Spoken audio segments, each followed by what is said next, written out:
आजको यस भिडियोमा हामी नेप्सेको इन्डेक्स र सब इन्डेक्सेसको बारेमा कुरा गर्दैछौँ। सर्वप्रथम हेरौँ हामी अहिले चार्टमा नेप्सेको हामीले यहाँनिर चार्ट लगाएका छौँ। नेप्सेको चार्ट हेर्दाखेरि हामीले अहिले के देख्छौँ भनेदेखि हाम्रो 2796 हाराहारीमा चाहिँ जुन यो हरियो लाइन छ त्यसमा चाहिँ एउटा रेसिस्टेन्स छ। रेसिस्टेन्सको मतलब गइरहेको मार्केटलाई यसले छेक्न सक्छ भन्ने एउटा इन्डिकेटर हो। यसरी हामीले अहिले चाहिँ यो जुन दुईटा क्यान्डल बनिएको छ र अगाडि दुईटा क्यान्डल बनिएको छ त्यो हाम्रो भनेको यो 2796 हाराहारीमै बनिएको कारणले त्यहाँनिर एउटा रेसिस्टेन्स जुन हाम्रो हरियो लाइनले देखाइरहेको छ त्यसले चाहिँ केही मात्रामा प्रभाव पारेको हामी देख्न सक्छौँ। अब त्यसै गरी सपोर्टको रूपमा हेर्दाखेरि हामीले यो लेभल हेर्नुपर्छ। हाम्रो 2681 मा चाहिँ सपोर्ट छ भनेको मतलब मार्केट झर्दाखेरि त्यहाँसम्म पुग्न सक्ने चान्सेस हाम्रो छ र त्यसले चाहिँ एउटा सपोर्टको रूपमा काम गरेर फेरि मार्केट माथि जान सक्छ कि भन्ने एउटा हामीले अनुमान गर्न सक्छौँ। तर अब R3 र S3 जबसम्म यो बिचमा चाहिँ मार्केट रहन्छ अथवा यो दुईटा हरियो रङ छ जुन 2796 र 2781 यो बिचमा मार्केट हुँदा चाहिँ हामीले साइडवेज मार्केट भनेर यसलाई भन्छौँ। साइडवेज मार्केट भनेको चाहिँ मार्केट चाहिँ अहिले तलमाथि नगरिकन यो चाहिँ सिधा साइडवेजमा चाहिँ गइरहेको छ भन्ने जनाउँछ अथवा मार्केटमा चाहिँ त्यस्तो बिग मोमेन्टम आएको छैन भन्ने दर्शाउँछ। जब यो R3 भन्नेलाई क्रस गरेर माथि जान्छ अथवा S3 भन्दा मुनि जान्छ त्यस पछाडि चाहिँ हामी एउटा कुनै मोमेन्टम हामीले यहाँ क्रिएट भएको देख्न सक्छौँ। त्यसकारण अहिले मार्केटमा नेप्सेमा चाहिँ हेर्दाखेरि नेप्से इन्डेक्सले चाहिँ के इन्डिकेट गर्छ भनेदेखि मार्केट चाहिँ अहिले साइडवेजमा गइरहेको छ। हामीले ठुलो हलचल अथवा यहाँनिर अप ट्रेन्ड वा डाउन ट्रेन्ड स्टार्ट भइसकेको भन्ने हामी यहाँ पाउँदैनौँ। अब हामी यस पछाडि सब इन्डेक्सेसको अथवा सेक्टर सेयरको नेप्सेमा सूचीकृत सेक्टर सेयरको बारेमा यहाँनिर छलफल गर्नेछौँ। सुरुमा हामी हेर्दैछौँ हाइड्रो पावर। अहिले हामी यहाँनिर हाइड्रो पावरको चार्टमा छौँ। हाइड्रो पावरको कस्तो अवस्था छ भनेदेखि हाइड्रो पावरमा पनि R3 भन्नाले हाम्रो एउटा रेसिस्टेन्स लेभल हाराहारीमै छ अहिले भनेको। यसलाई मार्केटले चाहिँ जुन पुरानो डाटाहरूले चाहिँ यसलाई यहाँनिर आएर चाहिँ अवरोध गर्न सक्छ अथवा 3993 हाराहारीमा आएर चाहिँ मार्केट रोकिन सक्छ भन्ने एउटा यहाँनिर हामीले डाटाको आधारमा एउटा लेभल तयार गरेका छौँ र मार्केट चाहिँ त्यही हाराहारीमा रहेको छ। यदि यसलाई क्रस गरेर माथि जान्छ भने हामीले यहाँनिर ठुलो हलचल देख्छौँ। तर अहिलेको हालका लागि चाहिँ यहाँनिर एउटा अवरोध सिर्जना चाहिँ हुने यसले इन्डिकेट गर्छ। त्यसै गरेर अहिले R3 र S3 भन्ने दुई लेभल बिचमा चाहिँ मार्केट रहिरहेको कारणले यहाँनिर हाइड्रो पावर सेक्टरमा चाहिँ ठुलो मोमेन्टम हामी क्रिएट भएको देख्दैनौँ अथवा यहाँनिर अप ट्रेन्ड वा डाउन ट्रेन्ड आइसकेको भन्ने केही देखाउँदैन। यो मार्केट चाहिँ हाल चाहिँ न्युट्रल फेजमा रहेको छ। अब हामी कुरा गरौँ डेभलपमेन्ट ब्याङ्कको हामी अहिले चार्टमा छौँ। डेभलपमेन्ट ब्याङ्कमा चाहिँ अहिले S3 भनेको यो सपोर्ट, अब योभन्दा मार्केट चाहिँ तल जाँदैन कि भन्ने हामी आकलन गर्न सक्छौँ। यो प्लेस र यो प्लेसमा चाहिँ एउटा सपोर्टको रूपमा काम गरेको छ। 5821 को यो बिन्दुले चाहिँ यहाँनिर सपोर्टको हाराहारी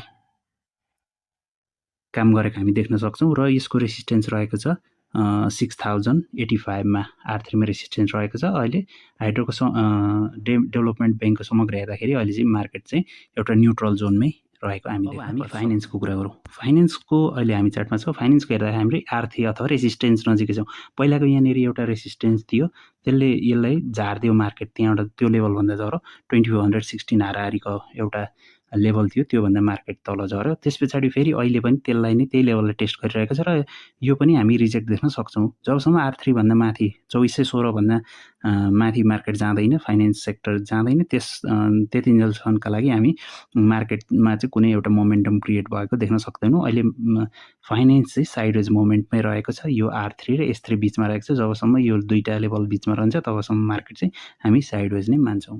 अब हामी कमर्सियल ब्याङ्कको चार्टमा छौँ। अहिले कमर्सियल ब्याङ्कलाई हेर्दाखेरि हामी के देख्छौँ भने यो R3 जुन लेभल छ त्यो लेभललाई हाल चाहिँ पहिला चाहिँ रिजेक्ट गरेको थियो, अहिले चाहिँ त्योभन्दा माथि छ। अब यो स्टेबल हुन्छ कि हुँदैन भनेर हामीले हेर्नुपर्छ। योभन्दा माथि नै बस्यो, यो लेभलभन्दा माथि नै बस्यो भने चाहिँ मार्केटमा अब केही हलचल आउन सक्छ ब्याङ्किङ सेक्टरमा र R4 भन्दा माथि गएमा चाहिँ स्योर सर्ट यसले एउटा ट्रेन्ड पक्रियो, अप ट्रेन्ड पक्रियो भन्ने बुझ्न सकिन्छ र अब R3 बाट माथि गएपछि चाहिँ एउटा मोमेन्टम क्रिएट भइरहेको छ भन्ने चाहिँ यसले सूचीकृत गर्छ। हाम्रो इन्ट्री भनेको चाहिँ R4 भन्दा माथि गएपछि मात्र हुन्छ र हाल चाहिँ यसमा मार्केटमा चाहिँ केही मोमेन्टम आएको हो कि भन्ने एउटा सङ्केत दिएको छ। हामीले यसमा चाहिँ वाच गर्नुपर्ने हामी आवश्यकता देख्छौँ। इन्ट्री होइन, अहिले वाच गर्नु पर्यो हामीले यो मार्केटमा चाहिँ। अरू हामीले प्रिभियस सेक्टरहरूको बारेमा कुरा गर्दाखेरि त्यहाँनिर R3 भन्दा तल नै आइसकेको छ अथवा R3 ले रिजेक्ट गरिसकेको थियो मार्केट भनेदेखि यसमा चाहिँ केही माथि गइसकेको हो कि भन्ने एउटा सङ्केत दिएको छ। अब यसलाई चाहिँ हामीले एउटा वाच लिस्टमा राख्नुपर्ने हामी देख्न सक्छौँ। अहिले हामी माइक्रो फाइनेन्सको चार्टमा छौँ। माइक्रो फाइनेन्सको हेर्दाखेरि जुन R3 पहिला रिजेक्ट हानेको थियो यो लेभलले 4862 लेभललाई रिजेक्ट हानेको थियो, त्योभन्दा तल झरेको थियो। त्यस पछाडि फेरि यो हाल त्यही लेभलमा हाराहारीमा गएर टेस्ट गरेर फेरि आजको क्यान्डल अलिक तल नै क्लोज भएको छ, नेगेटिभमा क्लोज भएको छ। अब जबसम्म R3 भन्दा माथि जाँदैन तबसम्म हामीले यसमा खासै केही इन्ट्री पनि गर्दैनौँ, एक्जिट पनि गर्दैनौँ। हामी यसलाई यतिकै चल्न दिइरहन्छौँ। यो न्युट्रल जोनमा छ अहिले मार्केट, साइडवेज नै छ R3 र S3 बिचमा। जब योभन्दा R3 भन्दा माथि गएपछि चाहिँ हामी यसलाई टेन्सन दिनेछौँ। त्यसकारण अहिलेसम्म माइक्रो फाइनेन्समा चाहिँ त्यस्तो ठुलो हलचल हामी पाउँदैनौँ। अब हामीले यो चार्टमा हेरिरहनुपर्छ। यो R3 भन्दा यो माथि गएको खण्डमा चाहिँ हामीले यसलाई वाच गर्नेछौँ र अहिलेको चाहिँ एज इट इज नै रहन दिनेछौँ। माइक्रो फाइनेन्समा कुनै ठुलो त्यस्तो मोमेन्टम छैन, अहिले न्युट्रल जोनमै रहेको छ। अहिले हाम्रो सामु चाहिँ होटल्स एन्ड टुरिज्म सेक्टरको रहेको छ। यो होटल एन्ड टुरिज्म पनि R3 र S3 बिचमै रहेको छ। मार्केटमा त्यस्तो ठुलो हलचल आएको छैन, मार्केट साइडवेजमै गइरहेको छ। अहिले हामीले यसलाई खासै त्यस्तो ठुलो एटेन्सन दिँदैनौँ, हामी वाच लिस्टमा केही राखेको छैनौँ। मार्केट साइडवेजमा गइरहेको छ भने त्यसलाई साइडवेजमै जान दिन्छौँ। जब मार्केटको एउटा मोमेन्टम क्रिएट हुन्छ तब मात्र यसमा हामी एटेन्सन दिन्छौँ। अहिलेसम्मका लागि होटल एन्ड टुरिज्ममा त्यस्तो ठुलो इन्ट्री गर्ने एक्जिट गर्ने केही पनि त्यस्तो प्लान हाम्रो छैन।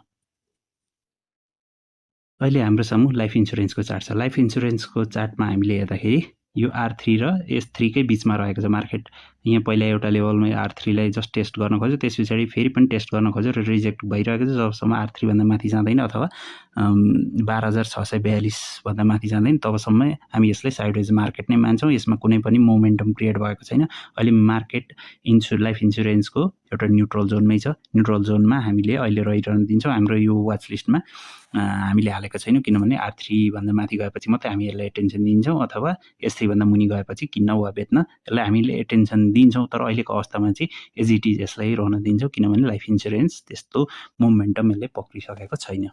अहिले हाम्रो सामु नन लाइफ इन्सुरेन्सको चार्ट छ। नन लाइफ इन्सुरेन्समा पनि खासै त्यस्तो ठुलो मोमेन्टम देख्दैनौँ। R3 हाराहारी पुगेको थियो पहिला पनि, त्यसरी रिजेक्ट खाएको थियो। अहिले त्यसलाई नै त्यही लेभलले टेस्ट गर्न खोजिरहेको छ। 10,974मा हाम्रो त्यो लेभल रहेको छ। त्योभन्दा माथि गएमा चाहिँ हामी यसलाई एटेन्सन दिनेछौँ। अहिलेसम्म पनि मार्केट चाहिँ साइडवेजमै रहिरहेको छ। R3 र S3 कै बिचमा मार्केट रहिरहेको कारण हामीले यसलाई S3 मानेका छौँ अथवा न्युट्रल मानेका छौँ। त्यसकारण हाम्रो नन लाइफ इन्सुरेन्समा त्यस्तो ठुलै मोमेन्टम यसले पक्रिसकेको नसकेको कारणले हामी इन्ट्री वा एक्जिट अहिले नै गर्दैनौँ। हामी यसलाई वाच लिस्टमा पनि राखेको छैन, यसलाई एक्जिट जान दिइरहेका छौँ। जब यो R3 हाराहारी पुग्छ अथवा यसलाई क्रस गर्छ तब हामी एउटा एटेन्सन यसलाई दिनेछौँ। म्यानुफ्याक्चरिङ प्रोसेसिङ सेक्टरमा पनि खासै त्यस्तो ठुलो मोमेन्टम छैन, यो पनि साइडवेजमै गर्छ, न्युट्रल जोनमै छ। यसमा R3 र S3 कै बिचमा रहेको कारणले हामी म्यानुफ्याक्चरिङ एन्ड प्रोसेसिङलाई पनि त्यस्तो ठुलो इन्टेन्सन अहिले दिँदैनौँ। यो एज इट इज रहन दिन्छौँ। यसमा नो एक्जिट नो इन्ट्री, यसलाई हामी त्यतिकै न्युट्रल जोनमै रहेको कारणले खासै त्यस्तो ठुलो एटेन्सन दिँदैनौँ।